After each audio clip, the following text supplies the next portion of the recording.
Então a nossa mensagem de hoje é a mensagem número 46, na tarefa da paz, baseada no Evangelho de João, capítulo 14, versículo 27, onde Jesus diz assim: a minha paz vos dou.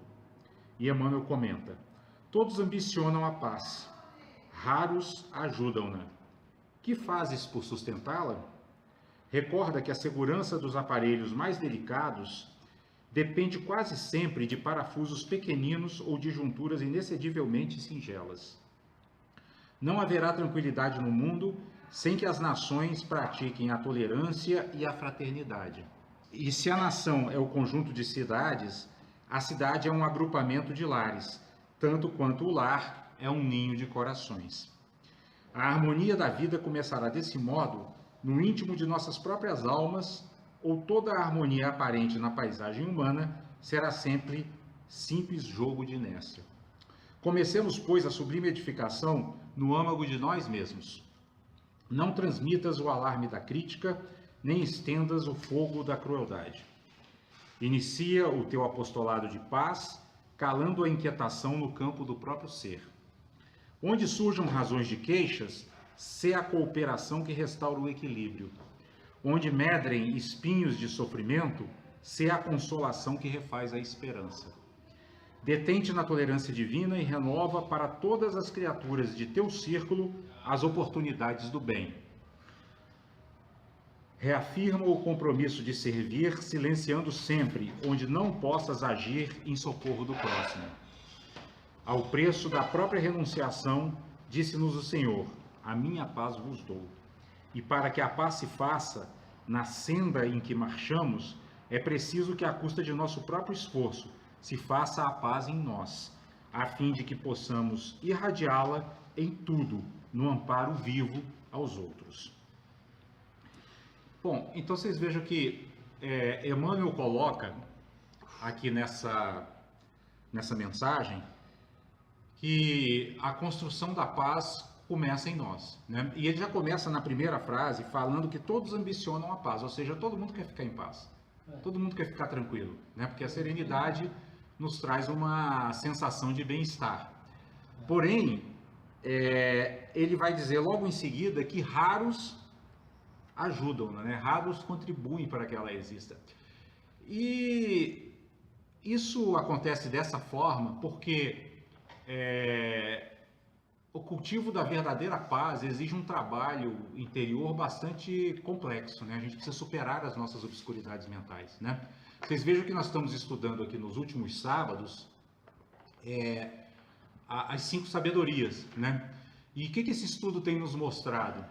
Que se nós não praticarmos cotidianamente os exercícios que conduzem a essas 5 sabedorias, nós vamos estar sempre do outro lado, expressando os 5 venenos, que são a raiva, que são o desejo e o apego, né, que são a inveja, né, que são, enfim, todos esses venenos que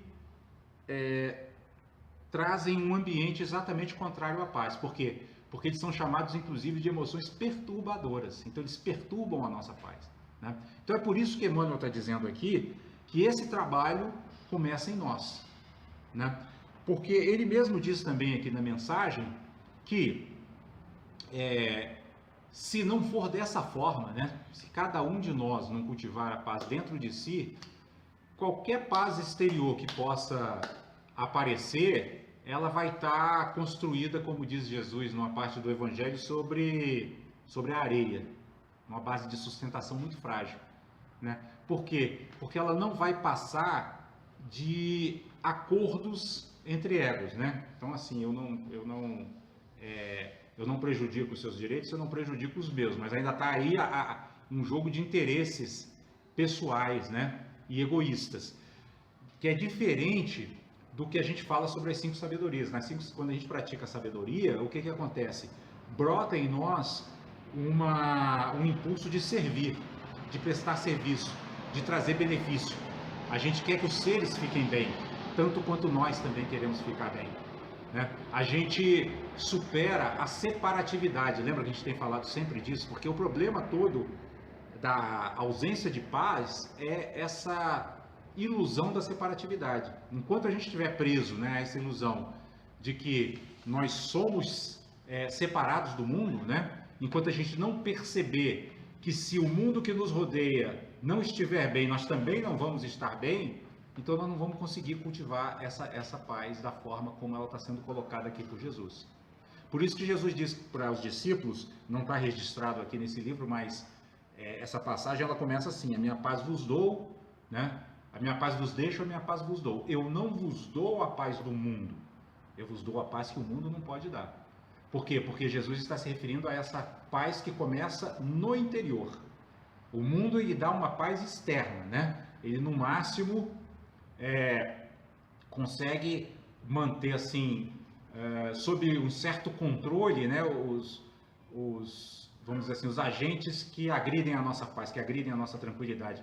Mas tudo isso, quando a gente fala em manter um controle, significa na força. Não é algo espontâneo, né?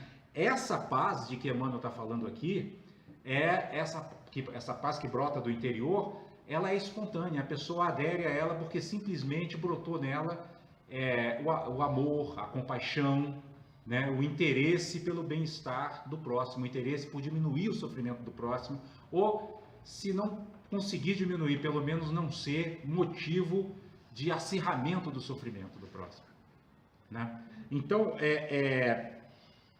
por isso que Emmanuel fala aqui também que essa imagem que ele cria aqui, ela é bem interessante, porque ele fala assim, a cidade é um agrupamento, o país é um agrupamento de cidades, né? A cidade é um agrupamento de lares, e os lares são agrupamentos de corações. Então, o que significa? Que para nós termos a paz na cidade, os lares precisam estar em paz. Mas os lares só estarão em paz se os corações que habitam os lares estiverem também em paz, né? Então, isso ressalta mais uma vez também a importância da participação de cada um de nós nesse tema da mensagem, tarefa da paz, né?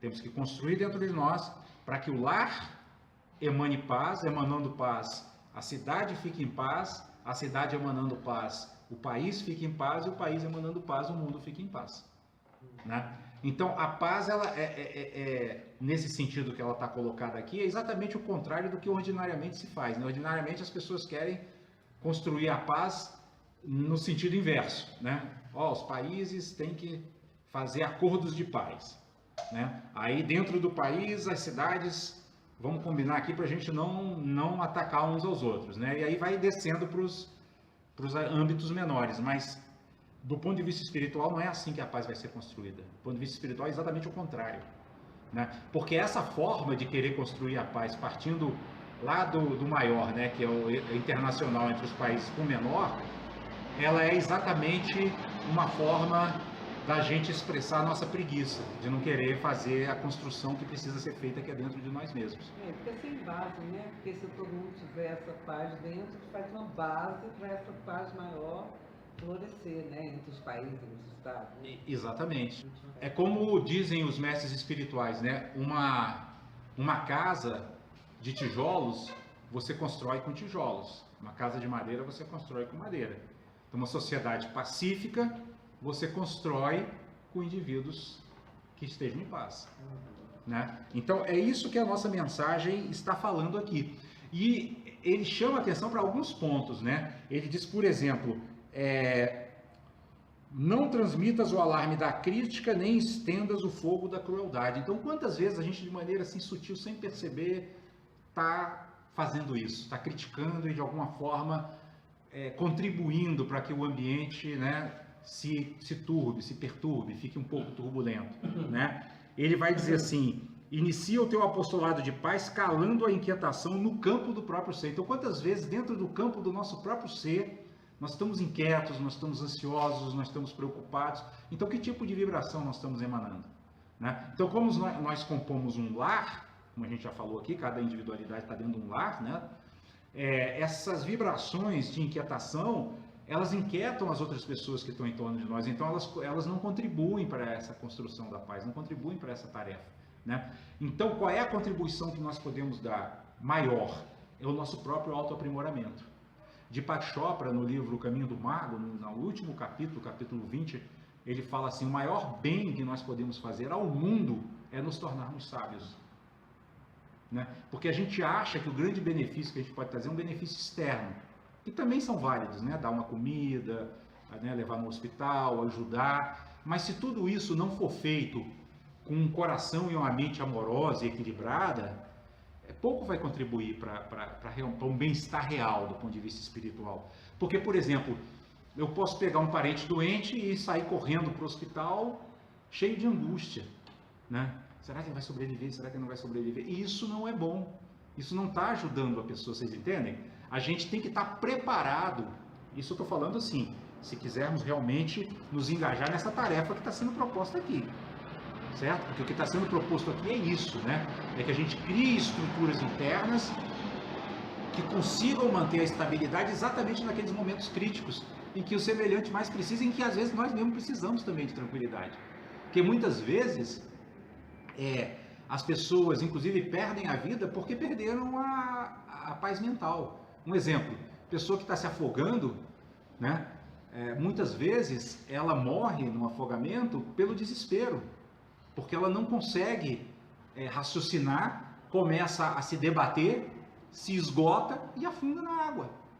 Recentemente nós tivemos um exemplo contrário desse, né? Uma mulher que estava no mar, né? Vocês devem ter visto essa notícia, eu não né? vi. Ficou 10 horas no mar frio, e ela meditou e cantou. Foi assim que ela depois foi achada, depois de 10 horas no mar, mas ela manteve uma tranquilidade, faz muito yoga, Entendi. Aí meditou e cantou, e se salvou. Aí, então é perfeito, tá vendo? Então isso é interessante, isso que a Solange está trazendo para nós é que a gente chama de contemplação dos ensinamentos, a gente perceber que eles fazem parte da nossa vida real, cotidiana. Contemplar é isso, é perceber, são ensinamentos vivos, não são simplesmente textos bonitos. Né? Então por que ela se salvou, né, essa mulher que ela está dizendo? Porque ela poupou a energia que ela gastaria se ficasse desesperada. Né? Sabedoria é também você não fazer o que não deve ser feito. Né? Então de repente está ali no meio do mar, não tem muito para onde ir, ficar se debatendo ou nadando sem saber para onde está indo, melhor esperar, aumenta as chances de ser encontrada. Então ela cultivou exatamente essa paz interna, e a partir da paz interna salvou a sua vida. Né? Por isso que Jesus fala no ensinamento que nós vamos ver aqui ainda hoje, que ele diz assim: quem quiser salvar sua vida, a perderá, e quem renunciar a ela se salvará. Quer dizer, é óbvio que ele estava falando de outros aspectos, mas a gente pode aplicar nessa situação. Ela não se desesperou para salvar sua vida e, consequentemente, conseguiu salvar. Né? Como diz também um ensinamento chinês, né? O homem que muito deseja, nada possui. Aquele que nada deseja, tudo tem. Né? Então, ela não se exceder no desejo de sobreviver fez com que ela sobrevivesse. Vocês percebem, pessoal? Isso é a construção dessa paz. É esse caminho do meio, né? É esse equilíbrio. Né? Ela não se suicidou. Ela não diz, vou me entregar à morte. Não, ela não se entregou à morte. Ela achou um meio hábil, mais eficiente para se salvar, sem desespero. Né? Então, é isso que é essa paz que Jesus nos dá. Né? Mas Ele nos dá, só que nós precisamos saber receber. E esse é o ponto que a gente precisa ressaltar aqui nesse finalzinho do comentário. Né? Nós precisamos saber receber. Como saber receber? Perseverando no cultivo dos ensinamentos dia a dia. Né? Como a gente tem dito aqui, inclusive, em outras ocasiões, aprendendo tanto com os acertos como com os erros, porque não importa. Tanto os acertos como os erros eles estão apontando para o mesmo lado, para onde é que fica o caminho da perfeição espiritual. O erro ele mostra, não é para esse lado. O acerto mostra, é por aqui mesmo, siga. Então, é dessa forma que a gente vai conseguir realmente receber a paz que Jesus está nos dando. Nós temos que estar de coração aberto. Coração aberto significa o quê? Estar cada vez mais intensamente motivados a praticar os ensinamentos.